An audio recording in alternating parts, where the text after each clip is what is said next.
forge a society that is colorblind and merit-based.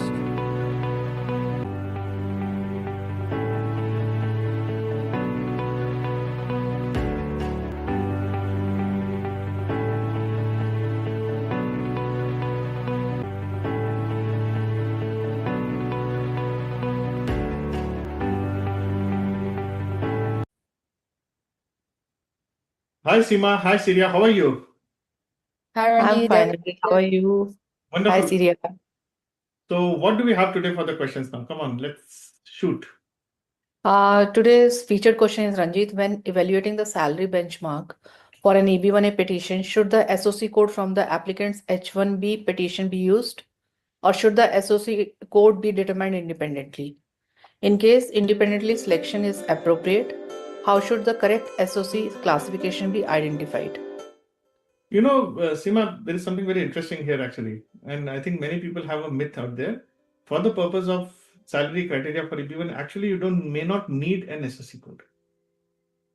We have even kind of benchmarked it against 000 SOC code. Remember, the purpose for SOC code is totally different. It was meant to be for mostly for non-immigrant visas, okay, and immigrant to an extent of for the purpose of EB2 or EB3. It was never meant to be for EB1A per se. But however, okay, comparison of salary is important. Now, comparison could be based on any other reports, salary reports or something it is. Second, what happens if you are not on H1B at all? You may be outside the USA. You may be outside the, any on deputation to some other country or working totally in Uganda, or you could be in India, you could be in Japan. So what happens then in that case is you give something which is related to the expertise. Okay, that's the goal and objective of it. Now, having said this, you may not sometimes attorneys might like to insist that, oh, fine, we should have an SOC code for benchmarking. Even USCIS officers normally would be trained to look at a SOC code and relate it to the expertise. Now, however, one very important distinction is that for the purpose of EB1A, when you are using this SOC code for the salary criteria, the SOC code may not do justice to the overall expertise also. Now, let us take an illustration. Now, if you are applying for accountancy, let us say for the purpose of EB1A, and you happen to be a vice president of a company, okay? Now, please remember, but you are in a finance department. And for strange reasons, because you were expert in coding at the time of 10 years back, you came to the USA, you did something. So your SOC code was related to computer programming. But right now, your expertise for the purpose of going for an accountant is accountancy. And that's your expertise. Now, the challenge here is you are working as a vice president, your expertise is accountants, and might be your SOC code at the time of for H1B or EB2 could have been computer programming, or for that matter anything. Or you could be a MD or CEO of a company also, or you could be a consultant also. But remember, for consultant, it's a different SOC code. For vice president, it's a different SOC code. For CEO, it is a different SOC code. For managing MD director, there's a separate SOC code. For accountants, it's a separate accounting code. And for computer programming, it is definitely a different accounting code. SOC code. Now, you need to weigh, okay, that what is the purpose of your applying for salary criteria and what's your expertise that is being defined. If you don't define your expertise properly, I think you will land up in a mess here. And that's the reason why even somebody drawing $1 million salary would get rejected, even for the salary criteria, because you have chosen a wrong or you are using a wrong expertise. Now, let us say, for example, ideally, can any one of you tell me which would be ideal for this? Syria? Which SOC code would be ideal? Would it be accountancy? Would it be a position based, or would it be the computer programming for which initially he has been? Seema, what's your take? It's the expertise based. Absolutely. So he should ideally go for accounting. Consult your attorney, and that's the way it would be.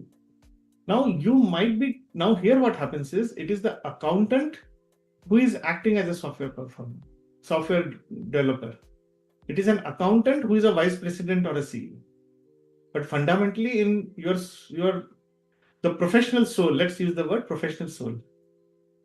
Okay, we are not talking spirituality here. Your professional soul remains as accountant. So that's how I would like to say that actually. So ideally, it might be independent of SOC code, because for that matter, you may not be in the US also. Let's say if you are working in Japan, Germany, India, then what is the relevance of SOC code here? No, nothing. Okay, so we have to do that in that case. I hope that answers the question, and let's move to the next. Yeah, of course. So the next question is, are there any success stories of individuals who started from scratch and successfully obtained an EB1A with the help of coaching or guidance programs? Also, is it realistically possible for someone without a PhD, research background, or judging experience to achieve this within a year or two? Well, it is not about the person. I have been saying this. You get EB1A not because of your qualifications. You get EB1A because of your impact. Impact is a function of 3 dimensions actually. One is your expertise. Now, let's say, for example, somebody says, I'm a rocket scientist and my rocket can go by, and that too is focusing on fuels. And without refueling, my rocket can go to Mars and come back. Definitely, there is a lot of profundity in this particular case. And if one is trained for that, it would be excellent actually. No matter how many years of experience, what it is, it won't matter actually here. So, first of all, as far as the program is concerned, we take people from at least with a bare minimum of 5 years experience, because there is a good opportunity of a trajectory being built up. We consider people with at least 150,000 as a bare minimum actually. Okay. Now that is another aspect that we have kind of made sure that it works for us actually here. Because we are trying to see that how much the person, it is not about salary here, it is about the salary is a kind of a substitute for the impact. Because we are talking about something like, okay, if somebody draws X salary, you are expecting, any employer would expect a 20x of return. And that 20x, and over a period, if you have worked for 5 years, and if you are drawing 150K, so then you have drawn over 750K, and into 20 would be 1.5 million. So normally what we have seen people who are joining the program, that people having 1.5 onwards, we have seen people with even $100 million impacts like this.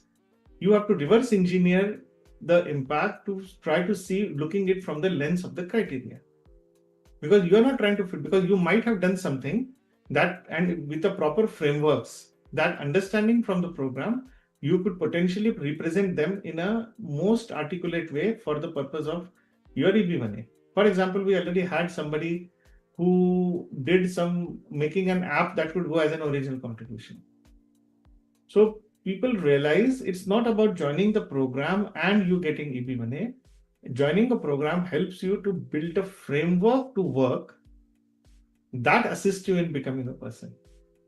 Similarly, it's like this, going to gym and just lifting weight or just doing random things is not going to help you to lose weight. But you get a structure and a framework. Why do you need a coach? You can also learn swimming yourself. We are all born humans. But why do we need a coach? Because the coach can accelerate the process. You learn the framework of learning. You learn, sometimes there is something called as metacognition. You learn metacognition, and that's how you are able to see yourself progressing, and that helps you actually. So it is not about realistic. We have seen people who are 26-year-olds to 50-year-olds, they putting in their effort and becoming EB1A achievers. Does that make sense? Yeah. Okay. So that's how I would like to say that. And yes, it is most of the people who have got program. In fact, all of them, none of them had a PhD. So it is very much possible. So let's move to the next question. Next question is Ranjeet. While responding to an RFE, how can I effectively demonstrate sustained international acclaim? In my case, where I do not have any major awards and I have not submitted any qualifying membership. Additionally, I did not included any expert opinion letter in my initial filing, and they have not specifically asked for it in the RFE. Would it be advisable for me to submit the expert opinion letter at this stage as a part of the response? I would personally say that I'm finding your question as a very little bit of amateurish actually here. I don't understand how did you file it, what is your expertise. I don't understand head and tail of this. Because what's your expertise? I am not getting it from here actually. You are trying to fit, oh, you did not get award, so okay. Now let us say, for example, all the Nobel laureates, okay, we have not heard of them before they even become a Nobel laureate. Mostly, many a times, unless and until they are celebrities or they are world leaders. Somebody in physics, can you name last 5 people who got in chemistry? And possibly people would not know even in their own fields also. Somebody who says AI or machine learning is their field, and if you ask them that has somebody got Nobel Prize in machine learning or AI, they may not be able to answer. It's not about your ignorance always. It's also about the fact that people silently do the work. And EB1A recognizes that silence. Let's also understand here. So you don't have to have awards to win it. So also the people who, let's imagine that somebody XYZ person who would have got EB1A for AI, not EB1A, sorry, Nobel Prize for AI. Now, that person, whether he gets a Nobel Prize or not, he will be an EB1A material without even having any awards. Now, what exactly impact that you have created is more important here. You have not have any membership, that's fine. But then what is your contribution for which you should be awarded? Why? What is your name to fame? As I said, that you get EB1A only for 3 things. Number 1 is that you are an expert. Second thing is that your expertise is beneficial to the US. And third thing is your presence will benefit the US and you will continue in your field of expertise actually here. So if you follow that, that should help you. And as far as the recommendation letters are concerned or expert opinion, definitely you should have. If you have gone for the criteria, something independent you have done, that's wonderful. So you should be doing that. I hope that answers the question, and let's move to the next question. Yeah, of course. So the next question is, for the peer review criterion, is it sufficient to submit certificates confirming the reviews completed, or is it also necessary to provide supporting evidence such as email communications related to the review work? Absolutely. You need everything. Think of it like answering a question about every sentence that you are talking about in your petition as what, why, when, where, how. So you did a peer review. Very good. What you did is clear. When did you do it? Why were you invited? How were you invited? And what was the frameworks that you used to do that? Do you have photographs session that you are doing? What are the documents? If you are doing at home, then okay, what was the impact of that? Suppose if you have been, I'm just making it up. So let us say you are judging, or even for that matter, interviewing people. You have been asked to judge people to make an interview. 10 years back, somebody asked me a question. In fact, 10 years back, I conducted an interview. Can I use that actually? Fantastic. It's a brilliant. You have done a wonderful job. But if you really want to attract or influence the totality or final merit determination through judging in this particular case, then the question will be, oh, you selected 5 people and 3 of them after 10 years have become CEOs of different companies. It means that your judging was meritorious. It means it has a value. Now, can you also establish some kind of a framework? Oh, you established a framework that a company says that they maintained it throughout even after you left. That would go very beautiful. Oh, and then even after that, we are using that framework. Some 3 people joined and today they are best performers. All the people selected through. Our turnaround ratio of the company from before using this framework was X percentage. Now it is Y percentage, and definitely Y is greater than X. So initially 20% people left per year. Now only 3% people are leaving. That would go to your advantage. But these are impact metrics, and the benefit that you have actually. Okay. So yes, it is necessary. I have given you not only the evidence, but also a lot more than that. So let's move to the next question. Yeah, certainly. Next question, Shri is asking, I have been involved in a high-profile international project that won a Global Innovation Award. Can I utilize this experience to prove the leadership in my field for the EB1A to meet a critical role or the original contribution or both? Wonderful. Now, you got it. Is it you got it or your company got it? and what was your contribution into that actually. So if you can specify that actually, utilize this experience to prove leadership. So I would need to understand that what is the quality, which award you are talking. You just mentioned Global Innovation Award. I don't understand what it is. So we need to be very specific. What was the judging? Who were the judges? Who were the people? I think you need to mention all these things actually, before we get to that. So I think this, I may not like to qualify myself for this question. The question I would just like to repeat, that possibility may exist, but we need more details. And also, you didn't get the award, your possibly a company got the award.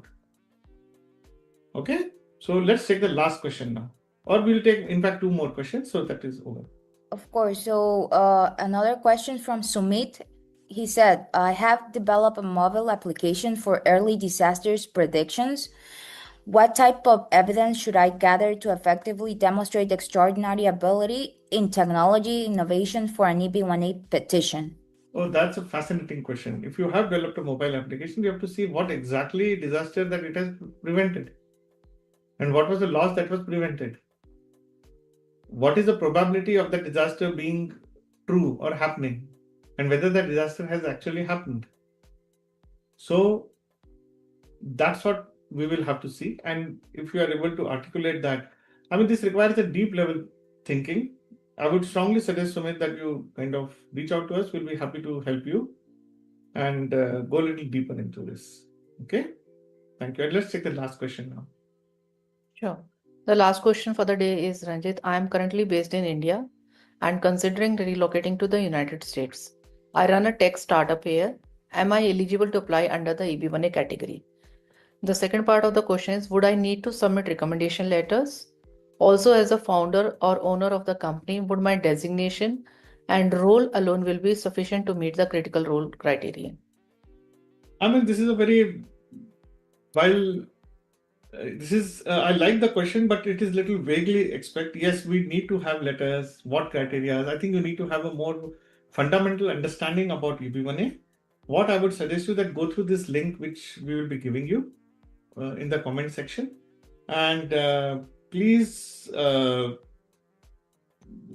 of understand more about EB1A and its objective. EB1A, you are a founder, owner of a company, and my designation role alone, it is not sufficient. I think there is a misnomer here. Even if your name says leadership director leadership, that is not sufficient for leading a critical role. Role is not sufficient. The function and impact is required.